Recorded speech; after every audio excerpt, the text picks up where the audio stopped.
आम हर हर महादेव। जय शिव शंकर। जय भोलेनाथ। एक दर्शक ने प्रश्न किया था कि नाम जाप में वह कौन सी त्रुटियां हैं जो एक नाम जाप करने वाले को नहीं करनी चाहिए। कृपया गहराई से समझाने का प्रयास करें। दर्शकों, हम यहां वहां की बातें नहीं करेंगे, सीधा उसी तथ्य की तरफ लेकर चलेंगे जो आपको बातें माननी है। अगर आप एक नाम जाप करते हैं, ये त्रुटियां मत करना जो हम आपको बताने वाले हैं, अन्यथा उत्थान के स्थान पर पतन हो सकता है। ये सत्य है, सत्य है, सत्य है। तो पहला गुण आप में होना चाहिए कि अगर आप कोई नाम जाप करते हैं, मैं पहले कह रहा हूं, नाम कोई भी हो सकता है। राम नाम भी हो सकता है, कृष्ण जी का नाम भी हो सकता है, शंकर जी का नाम भी हो सकता है, हनुमान जी का नाम भी हो सकता है, या किसी अन्य देवता का नाम भी हो सकता है। कोई भी नाम जाप, सबके लिए यह नियम लागू रहेंगे। नियम कि अपने इष्ट देव को अपने साथ हमेशा महसूस करें। मान लीजिए अब से आपने नाम जाप करना आरंभ किया, तो आपको अपने चित्त को ऐसी धारणा में स्थित रखना है कि आपका इष्ट, जैसे राम, कृष्ण, शिव, आपके आसपास ही है, वो आपसे दूर नहीं है, या किसी पहाड़ पर शिव नहीं बैठा है, या परमात्मा आसमान में है, या आपका परमात्मा इस सृष्टि से अलग है। नहीं, आपको महसूस करना है कि आपका शंकर, आपका राम आपके अगल बगल ही है। महसूस, धारणा करनी है। धारणा प्रबल होती है तो बात बनती है। तो पहली त्रुटि ये हो जाती है कि हम नाम जाप तो करते हैं, लेकिन हमारा ध्यान अपने इष्ट में नहीं होता है। हम संसारिक गतिविधियों को ही देखते रहते हैं।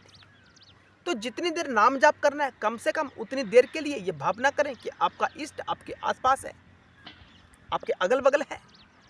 अगर आप बोलकर नाम जाप कर रहे हैं तो वह वाणी ही राम है, वाणी ही शिव है। इस प्रकार की भावना करनी है। आपका नाम जाप अवश्य सफल होगा। अगली त्रुटि कि हम अपने इष्ट को तो शक्तिशाली समझते हैं और उसी इष्ट के अन्य रूपों की अवहेलना कर देते हैं, उसका अपमान कर देते हैं, उसे छोटा दिखा देते हैं।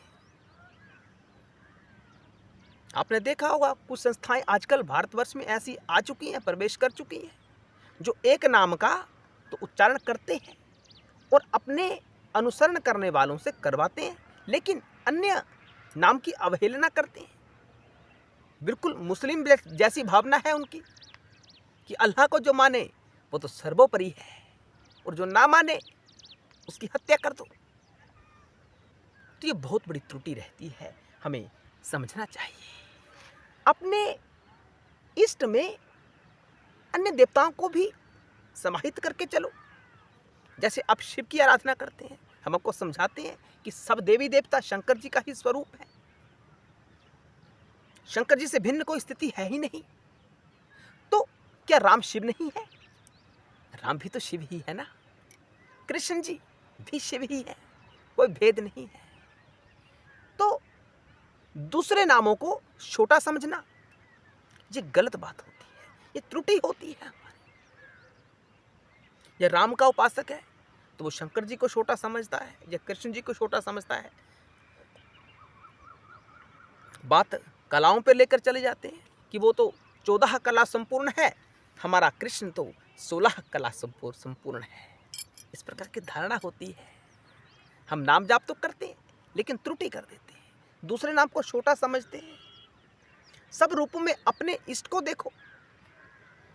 अगर आप अपना नाम जाप सिद्ध करना चाहते हैं, जहां तक आप अपनी चेतना को पहुंचाना चाहते हैं, तभी पहुंच पाओगे। अगर हमारे द्वारा जो नियम बताए जा रहे हैं, इन नियमों का पालन करोगे। द्वेष नहीं करना, द्वेष को तो मिटाना है। हम आपको चैनल के ऊपर यही तो बताते हैं कि स्वयं में सुधार करिए। आपने दुनिया से क्या लेना है कि दुनिया में क्या हो रहा है? स्वयं में सुधार करें, तभी बात बनती है, अन्यथा बात नहीं बन सकती। दर्शकों, अगला नियम कि जब नाम जाप करें तो हमारा ध्यान अपने इष्ट में हो। अब शंकर जी का नाम जाप कर रहे हैं तो जो उनका विग्रह है शिवलिंग जिसे कहा जाता है, उसका ध्यान करें, या ऐसा महसूस करें, ऐसे धारणा करें कि कैलाश पर्वत पर शिव उमा सहित यानी पिता माता सहित बैठे हुए हैं। उनके अगल बगल उनके गण हैं और उनकी स्तुति कर रहे हैं। इस प्रकार की धारणा अपने भीतर करें और नाम जाप करते रहें। आपका नाम जाप अवश्य सिद्ध होगा, यानी एकाग्रता के साथ।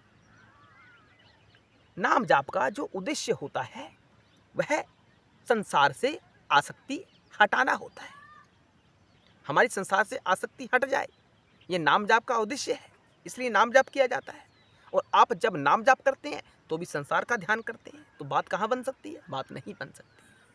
तो जब जब नाम जाप करो, आपका नाम जाप प्रभावी हो जाए, तो इसके लिए आवश्यक है एकाग्रता के साथ। घर में आप कोई कार्य कर रहे हैं, आपका ध्यान उस कार्य में है, तो नाम जाप सफल नहीं हो सकता। आपका ध्यान उस कार्य में है, या तो कार्य को ध्यान बना लीजिए, वहां भी शंकर प्रकट हो सकता है। जब आप और आपका कार्य एक हो जाता है, तब बात बन जाती है, तब वो घटना घटित हो जाती है जो होनी चाहिए। अगर नाम जाप कर रहे हैं तो ध्यान नाम जाप में रखिए। और सबसे बड़ी त्रुटि हमारी रह जाती है कि हम जड़ता में नाम जाप करते हैं। जड़ता का अर्थ है शारीरिक भाव के साथ कि यह शरीर नाम जाप कर रहा है। नहीं, ये गलत धारणा होती है, यह हमें जड़ता की तरफ लेकर जाती है।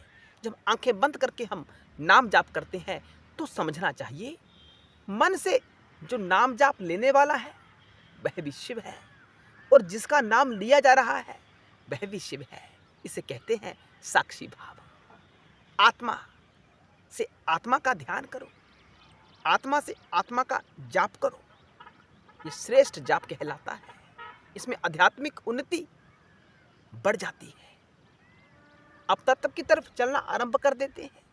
आपके जीवन में नई नई घटनाएं, दिव्य घटनाएं घटित होना आरंभ हो जाती हैं। साक्षी भाव के साथ, चेतनता के साथ, दृढ़ता के साथ नहीं, इस शारीरिक भाव के साथ नहीं, चेतनता के साथ, जो भीतर की चेतना है। चेतना से चेतना का ध्यान करो, तभी बात बन सकती है।